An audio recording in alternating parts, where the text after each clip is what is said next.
আগামী ৮ থেকে ১১ জুলাইয়ের মধ্যে প্রধানমন্ত্রী শেখ হাসিনা চীন সফর করতে পারেন বলে জানিয়েছেন পররাষ্ট্রমন্ত্রী ডক্টর হাসান মাহমুদ। বাংলাদেশের উন্নয়নে চীনের গুরুত্বপূর্ণ ভূমিকা রয়েছে উল্লেখ করে তিনি আরও বলেন, প্রধানমন্ত্রীর সফরে আরও অগ্রগতির প্রত্যাশা করছে বাংলাদেশ। চীনের কমিউনিস্ট পার্টির আন্তর্জাতিক বিভাগের মন্ত্রী লিউ জিয়ানশাও বলেন, রোহিঙ্গা ইস্যুতে বাংলাদেশকে সহায়তা করবে চীন। মহিবুল্লাহ মুহিবের রিপোর্টে বিস্তারিত।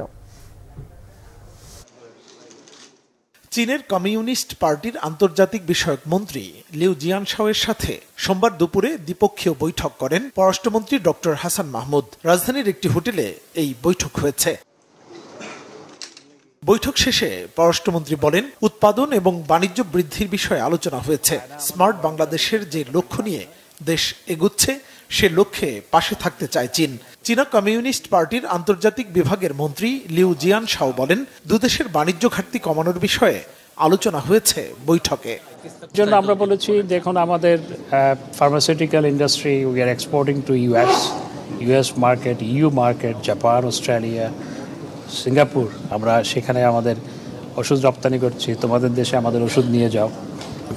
আমাদের চামড়া খাত খুব ভালো করছে, আমাদের সিরামিক ইউরোপে যাচ্ছে, আমেরিকায় যাচ্ছে, সেগুলো নিয়ে আলোচনা করেছি এবং তিনি আমাদের দেশে আরও ইনভেস্টমেন্টের ব্যাপারে আগ্রহ ব্যক্ত করেছেন।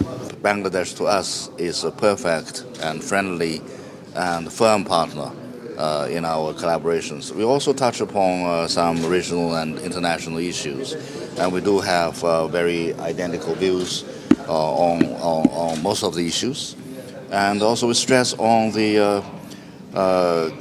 interactions and contacts and communications between the political parties in our two countries.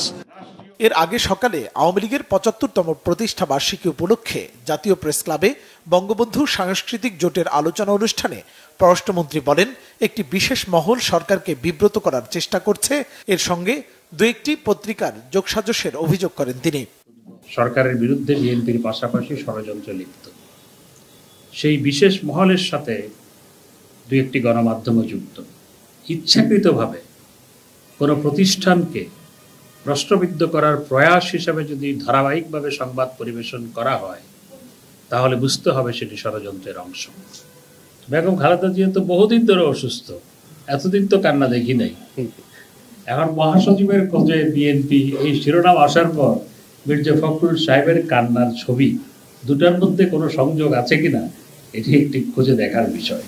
দুর্নীতির সংবাদ প্রকাশ করতে গিয়ে কোনো নিরীহ ব্যক্তি বা প্রতিষ্ঠান যেন হয়রানির শিকার না হয় সে ব্যাপারে সতর্ক থাকার পরামর্শও দেন ডক্টর হাসান মাহমুদ। মুহিবুল্লাহ মুহিব, বাংলা ভিশন, ঢাকা।